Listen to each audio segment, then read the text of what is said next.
Bismillahirrahmanirrahim. Assalamualaikum warahmatullahi wabarakatuh. Alhamdulillahi rabbil alamin wa bihi nasta'in wa umurud dunya waddin. Asyhadu an la ilaha illallah wa asyhadu anna Muhammadar Rasulullah. Allahumma salli ala sayyidina Muhammad wa ala alihi wa ashabihi ajmain. Amma ba'd. Para netizen yang saya hormati dan saya cintai dimanapun netizen berada. Pertama, mari kita senantiasa bersyukur kepada Allah. Yang kedua, senantiasa bersalawat kepada Rasulullah Muhammad SAW sebagai gambaran dan cerminan kita selaku hamba Allah yang senantiasa berserah diri dan selaku bukti kecintaan kita kepada Rasulullah Muhammad SAW. Sahabat, malam ini saya berdiskusi dengan salah satu siswa sekolah minggu ya. Dan saya melihat siswa ini sudah memiliki tanda-tanda sebagai seorang penghujat yang kelak bisa jadi menggantikan Ferguson. Tapi kalau Allah memberikan hidayah, maka anak ini bisa mendapatkan hidayah. Amin. Sahabat sekalian, sebelum kita lanjut, saya mohon kepada teman-teman yang punya channel ya. Banyak saya melihat sahabat-sahabat yang punya konten yang diambil dari materi debat channel Zulkifli M. Abbas, itu ada yang tanpa izin ya, ada juga yang izin terhadap kita. Tapi saya tidak permasalahkan itu. Gak apa-apa, silakan Anda sebarkan kebenaran, tidak masalah. Cuman kali ini saya mohon dengan sangat, tolong foto-foto saya itu jangan ditampilkan sebagai thumbnail atau apapun itu. Karena saya sendiri yang punya konten itu tidak ada thumbnail yang menunjukkan wajah saya gitu. Bukannya saya tidak mau teman-teman sahabat menggunakan foto saya, bukan. Tapi saya hanya tidak ingin dikenal secara fisik. Cukuplah suara saya yang menjadi wadah untuk kita saling bersilaturahmi ya. Saya tidak ingin ketenaran, itu kesimpulannya. Saya senang beberapa kali saya mampir di tempat makan atau di tempat umum ya. Ada beberapa kondisi di mana saya dengan mata kepala saya sendiri menemukan netizen yang sedang nonton YouTube, dan YouTube yang dia sedang tonton itu jelas sekali adalah konten Zulkifli M. Abbas. Mereka kemudian berbincang-bincang, bercerita tentang Zulkifli M. Abbas tanpa mereka sadari bahwa yang mereka perbincangkan itu adalah orang yang sedang duduk di hadapan mereka. Itu saya senang sekali. Nah, karena itulah kemudian sahabat-sahabat pemilik channel yang mengambil konten di Zulkifli M. Abbas, sahabatmu ini dengan rendah hati memohon dengan sangat, tolong foto-foto saya itu dihapus atau di blur, dikaburkan, jangan sampai kentara wajah saya. Itu harapan saya ya. Supaya saya juga nyaman, Anda juga nyaman. Jadi sekali lagi, kiranya sahabatku ya, kita bisa saling menghargai satu sama lain. Coba Anda periksa di konten saya, tidak ada satupun thumbnail saya itu menggunakan wajah saya, foto saya. Itu artinya saya tidak mau terkenal secara fisik ya. Cukuplah kita kenal suara, wajah saya. Untuk saat ini jangan dulu. Mungkin ada saatnya nanti ya saya akan tampil dengan menggunakan wajah saya langsung, dan sahabat-sahabat pasti juga akan bosan melihatnya ya kan. Untuk itu sekali lagi saya mohon dengan sangat supaya seluruh channel yang menampilkan wajah saya itu kiranya dihapus atau minimal di blur, jangan kentara wajahnya. Demikian sahabat-sahabat, terima kasih untuk pengertiannya. Dan kepada netizen, terima kasih atas segala upaya yang selama ini kita bina bersama bagaimana mendukung channel kita ini sehingga menjadi channel yang besar, bisa menjadi salah satu garda terdepan dalam membina umat agar mereka terhindar dari gerakan-gerakan kristenisasi. Demikian dari saya, para sahabat sekalian. Ya, subhanakallahumma wa bihamdi asyhadu an la ilaha illa anta astaghfiruka wa atubu ilaihi. Assalamualaikum warahmatullahi wabarakatuh. Salam satu Tuhan. Yaudah nih, saya tanya. Simpel aja sih saya tanyanya. Allah subhanahu wa ta'ala itu, maaf nih kalau salah sebutin karena saya bukan orang Arab, bukan orang Islam juga, menurunkan kitab yang namanya Taurat, Injil, Zabur, dan Quran. Bener kan? Nah, pertanyaan saya, Taurat, Injil, dan Zabur itu sekarang mana kitabnya? Oke, kalau kalian mengambil Taurat orang Yahudi, Injil yang ada di dalam Alkitab, dan Zabur Daud, maka apa bedanya kalian sama Alkitab? Gitu dong. Ini pertanyaan yang sangat bagus ya dari teman Kristen. Allah mewahyukan kitab kepada nabi-nabi terdahulu. Lalu kemudian muncul pertanyaan, kalau benar Taurat dan Zabur lalu Injil itu diwahyukan oleh Allah, mana kitab-kitab tersebut? Sederhana aja menjawabnya. Jadi Taurat itu adalah berupa pengajaran, berupa wahyu yang kemudian diimani oleh orang-orang terdahulu, yaitu umatnya Nabi Musa. Kemudian seperti itu juga kitab-kitab setelahnya, Zabur dan juga Injil. Nah, kalau kita yang hidup di zaman sekarang di 2021 ini cari kitab-kitab tersebut, maka yang perlu kita pahami itu dua. Kitab ini dituliskan di sebuah kertas tentunya ya, atau ada media yang menjadi tempat penulisan kalam Allah atau firman Allah ini. Nah, agama Kristen ataupun Islam mengakui bahwa kitab itu dulu pernah ada. Jadi, kalau ingin bertanya seperti itu, maka sejatinya Kristen punya kewajiban untuk menjawabnya.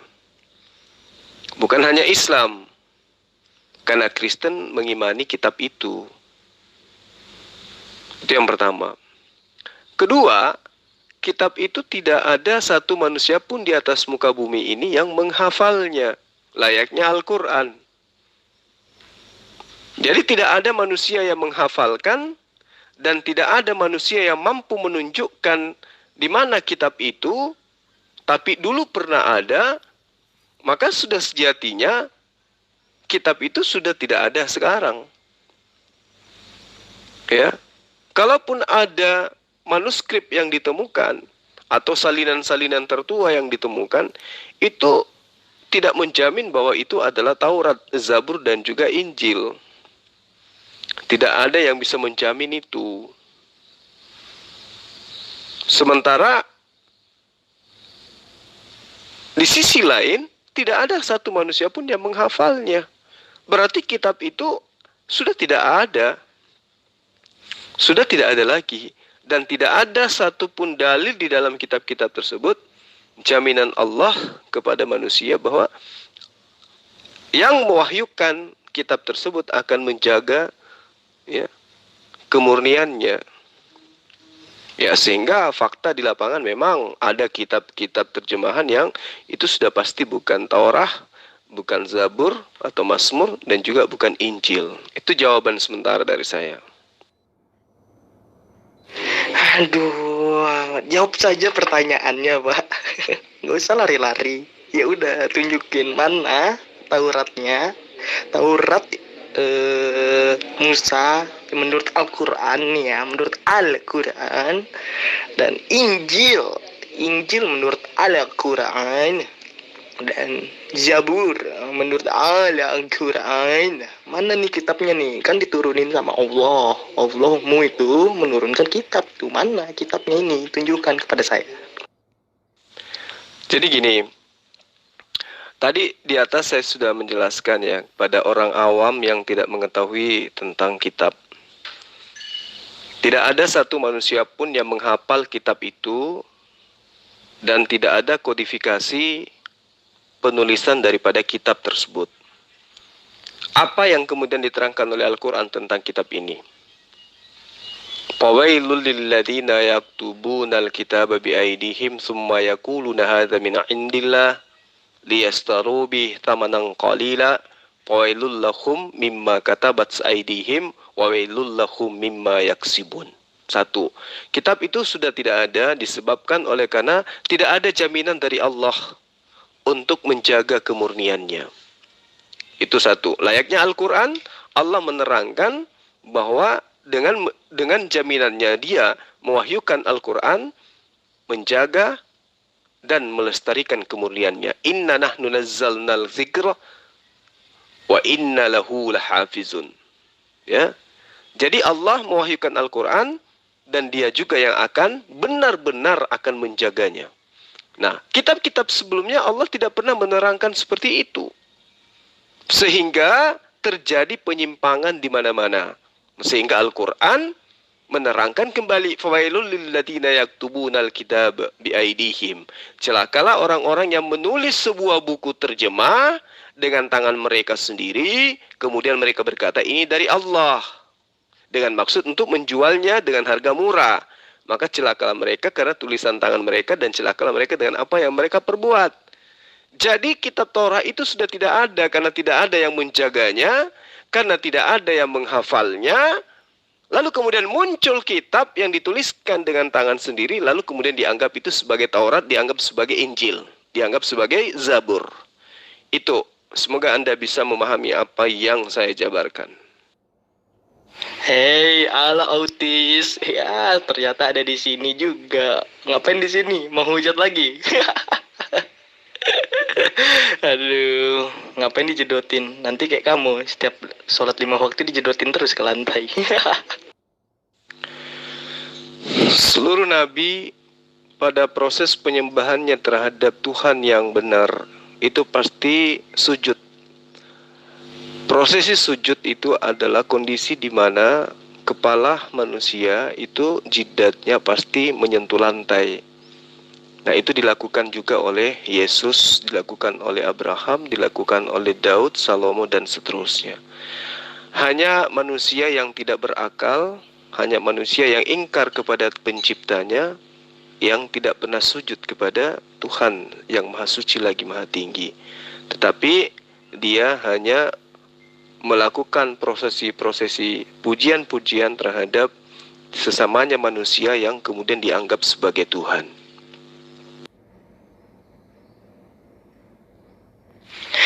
Bagaimana dengan Anda?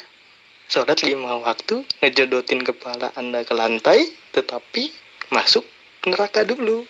Baru di neraka, siapa yang bertakwa kepada Allah, masuk surga. Jadi, logikanya aja, digoreng-goreng dulu, baru masuk surga. Aduh, umat mana nih? Jadi Anda percaya dengan ayat suci Al-Quran yang menerangkan bahwa seluruh manusia itu kelak akan mendatangi neraka? Iya bro, jangan masuk Kristen bro. Nanti kamu gak bisa dapat 72 bidadari. Susah bro. Enak kan, ya kan? Enak kan dapat 72 bidadari kan? Di dalam Matius 19 ya ayat 29 itu sangat jelas Yesus menjanjikan 100 istri. Hanya saja lembaga Alkitab Indonesia menghilangkan kata gunaika atau kata istri atau pendamping di situ. Jadi gunaika itu bahasa Yunani artinya adalah istri. Ya. Kata itu dihilangkan oleh Lembaga Alkitab Indonesia. Padahal sebelumnya itu ada kata istri. Siapapun yang meninggalkan rumahnya, saudara laki-lakinya, saudara perempuannya, ayahnya, ibunya, istrinya, anak-anaknya, atau harta bendanya untuk mengikuti aku, maka mereka atau ia akan menerima 100 kali lipat dan akan mendapat hidup yang kekal. Jadi kalau Anda menghina umat Islam dapat 72 bidadari, ya di kitabmu Yesus menjanjikan pengikutnya 100 istri. Jadi kamu nggak dapat apa-apa, karena Yesus menjanjikan kepada pengikutnya, sementara Kristen bukan pengikutnya. Ya, jadi umat Rasulullah Muhammad SAW dijanjikan 72 bidadari, umat Yesus dijanjikan 100 istri, umat Kristen nggak dapat apa-apa karena kekal di neraka. Diterangkan di dalam Al-Quran bahwa walladzina kafaru wa kazzabu bi ayatina ulaika ashabun nar hum fiha khalidun. Adapun orang-orang kafir, orang-orang Kristen yang mendustakan kebenaran Allah, mereka itu adalah penghuni neraka, mereka kekal di dalamnya. Kasihan.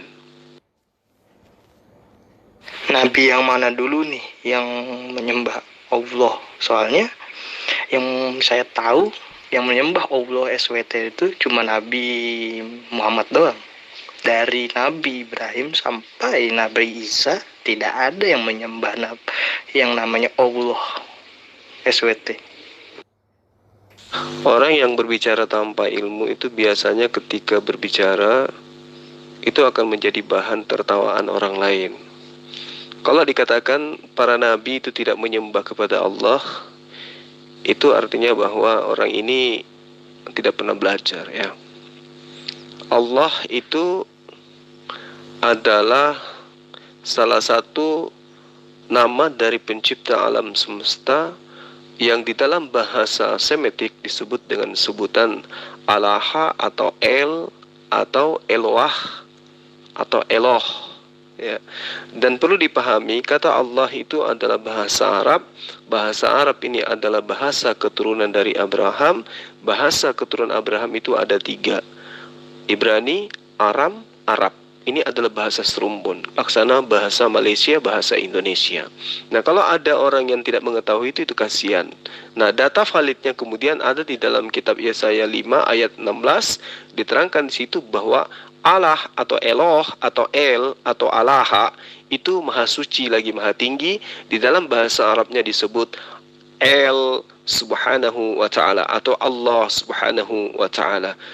Sembahan Abraham, Ishak dan Yakub maha suci lagi maha tinggi. Nah, itu yang perlu dipahami. Tapi kalau tidak punya ilmu susah untuk memahami. Bahkan ya dari Nabi Ibrahim sampai Nabi Isa tidak ada yang menjalankan sholat 5 waktu.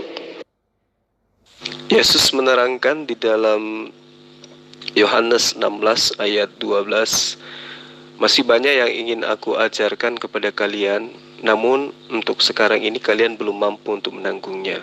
Jadi pada masa Yesus, apalagi pada masa Musa, memang belum diajarkan tentang syarat wajibnya sholat 5 waktu.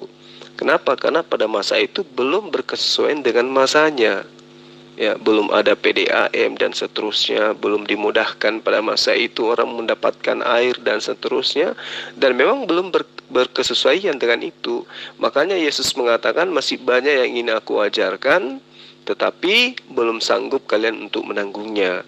Artinya ada masa nanti ketika Allah telah mengutus seorang penolong lain, dialah yang akan mengajarkan kesempurnaan daripada pekerjaan-pekerjaan yang pernah dilakukan oleh Yesus.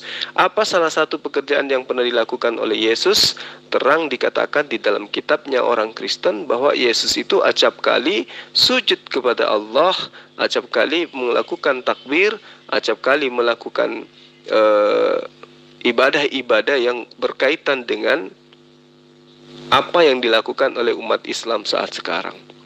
Seperti misalnya di dalam Matius 4 ayat 17, bagaimana kemudian Yesus mempraktekkan cara sholat. Di mana Lukas 2 ayat 21 mempraktekkan cara sunat. Di dalam Matius 6 ayat 16, Matius 4 dan seterusnya, Yesus mempraktekkan puasa. Bagaimana kemudian Yesus menerangkan manusia yang benar itu adalah mereka yang mengajarkan untuk beramal soleh. Matius 5 ayat 39. Jadi itulah rangkaian pengajaran Yesus yang diajarkan kepada murid-muridnya. Dan tentu pengikutnya juga akan melakukan itu. Jadi kalau ada orang yang mengaku dengan mulutnya pengikut, tetapi perilaku dalam kehidupan keberagamannya tidak melakukan pekerjaan dilakukan oleh Yesus, itu adalah penyesat, itu penipu, itu adalah serigala yang berbulu domba. Jadi kaitannya dengan prosesi ibadah, memang Musa dan juga Yesus itu tidak memberikan sebuah syariat yang monoton, dalam arti kata harus berkesinambungan begitu terus untuk selamanya.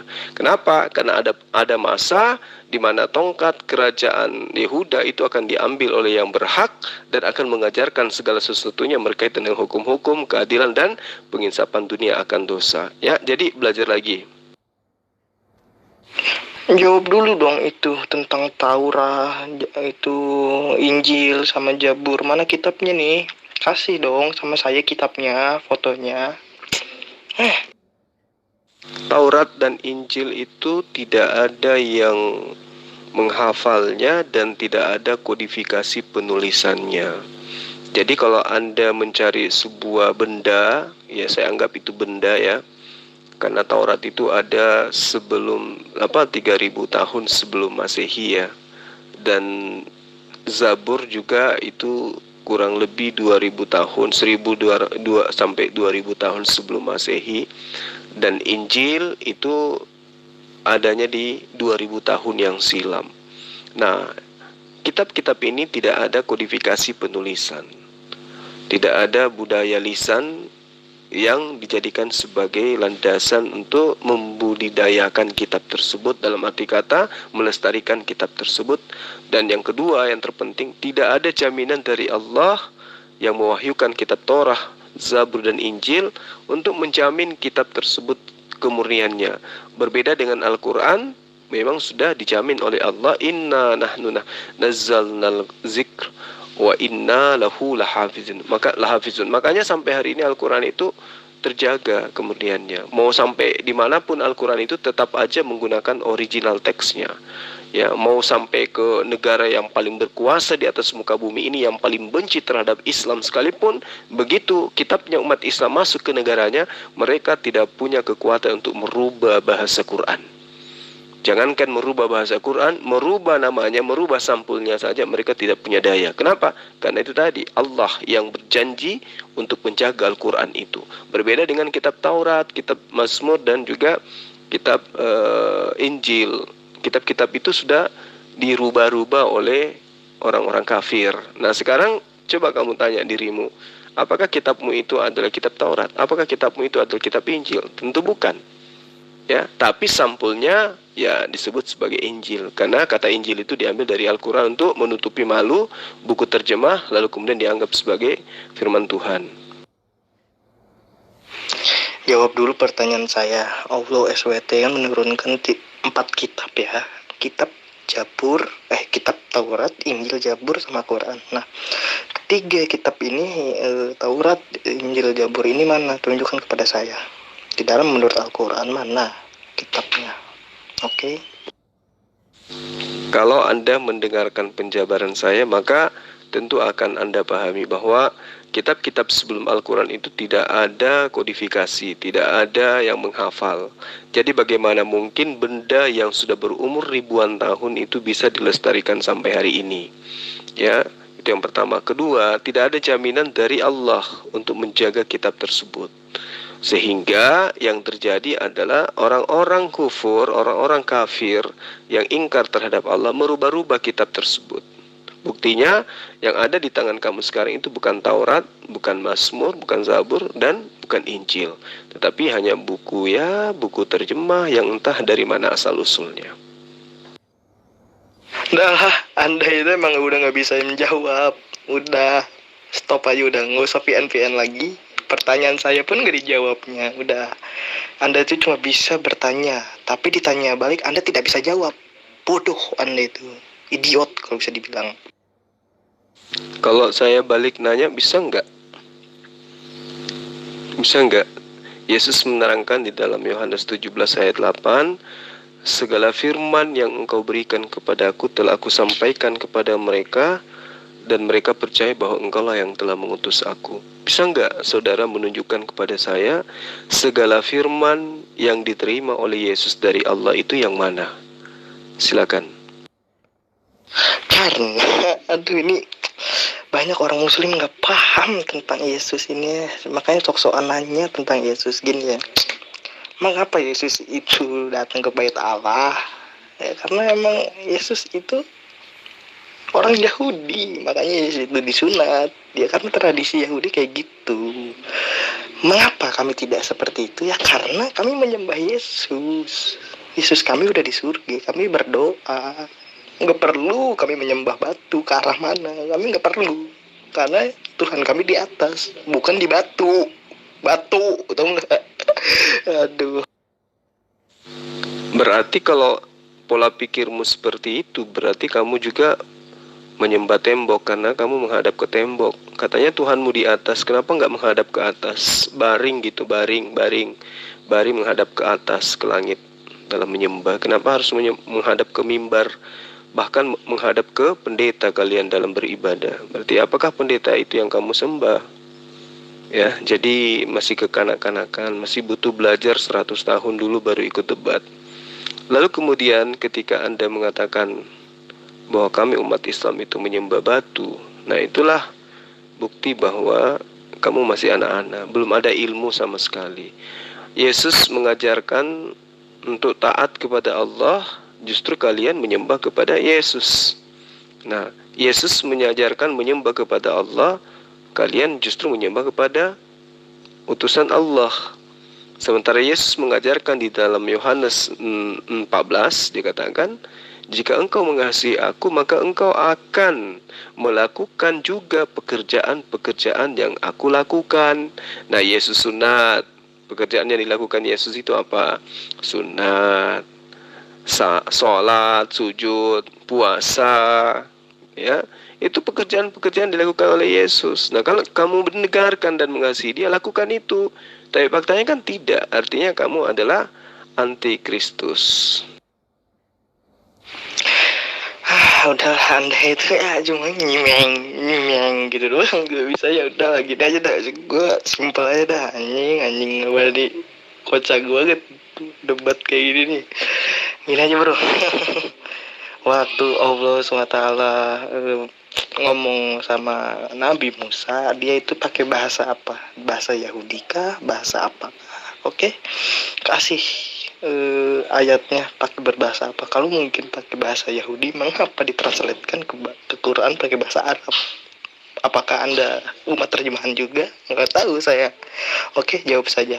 Mengapa saat Allah SWT berbicara sama Musa pakai bahasa apa? Jawab itu. Di dalam Al-Quran itu diterangkan, wa ma arsalna mir rasulin illa bilisani qaumi. Ya, di situ diterangkan bahwa dan Allah ya tidak mengutus seorang utusan pun melainkan dengan bahasa kaumnya. Jadi Allah mengutus Musa tentu menggunakan bahasa kaumnya. Bahasa kaumnya Nabi Musa apa? Ibrani. Berarti Allah mewahyukan Torah dengan menggunakan bahasa Ibrani. Kemudian Allah mewahyukan hikmat berupa Injil kepada Yesus. Kaumnya Yesus berbahasa apa? Bahasa Aram. Berarti Injil diwahyukan dalam bahasa Aram. Nah, kemudian Allah datang mewahyukan Al-Quran kepada Rasulullah Muhammad SAW. Apa bahasa kaumnya Rasulullah Muhammad SAW? Ya, bahasa Arab.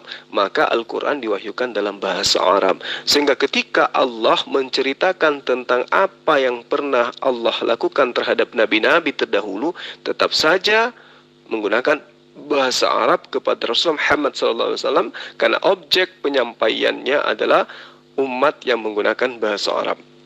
Makanya dikatakan wa ma arsalna mir rasulin illa bilisani qaumi. Nah, itu yang perlu kamu pahami. Belajar lagi. Awalnya emang Allah. Nah, kan? Nggak tahu, nggak paham, baru tahu kan. Awalnya emang Allah turun dikandung oleh Roh Kudus dari seorang perawan Maria.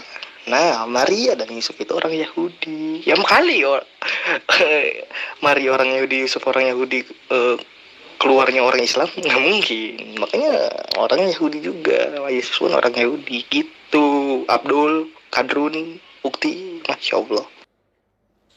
Berarti Yesus itu adalah orang Yahudi. Dia adalah orang yang tentunya taat kepada Torah. Ya, berarti sejatinya pengikutnya harus taat Torah. Kalau pengikut, lain cerita kalau ada sekelompok manusia, segolongan manusia yang menjadikan Yesus menjadi sembahannya. Berarti sekelompok atau segolongan ini bukan pengikutnya, tapi pentuhannya Yesus. Makanya Yesus itu kelak ya di akhirat akan dihakimi oleh Allah. Siapa Allah itu? Tuhannya umat Islam. Jadi Tuhannya umat Islam itu nanti akan menghakimi Yesus. Ditanyai, wa iz qala Allahu ya Isa bin Maryam a anta qulta linnas ittakhizuni wa ummi ilahaini min dunillah. Wahai Yesus, apakah engkau pernah mengajarkan kepada Kristen, sembahlah aku, jadikanlah aku dan ibuku dua dari selain daripada Allah. Lalu kemudian Isa menjawab, qala subhanaka ma yakunu li an aqula ma laysa li bihaqqa. Maha suci engkau ya Allah, tidak patut bagiku mengatakan sesuatu yang bukan hakku. Itu kata Yesus ketika dihakimi. Dan memang Yesus mengajarkan kepada Bani Israel di dalam Yohanes 12 ayat 49, aku tidak berkata-kata dari diriku sendiri, melainkan apa yang aku katakan adalah apa yang diperintahkan oleh Allah untuk aku katakan dan aku sampaikan. Subhanaka ma yakunu li an aqula ma laysa li bihaqqa. Paham tak sampai di situ? Bagaimana mau paham? Anda masih sekolah minggu, sudah berani debat, tidak ada ilmu, tong kosong. Arti Allah di kejadian di Yohanes 1 ayat 1 baca itu. Mampus tuh, baca tuh. Artiin. Yohanes 1 ayat 1 itu bukan firman Allah, juga bukan perkataan Yesus. Belajar lagi.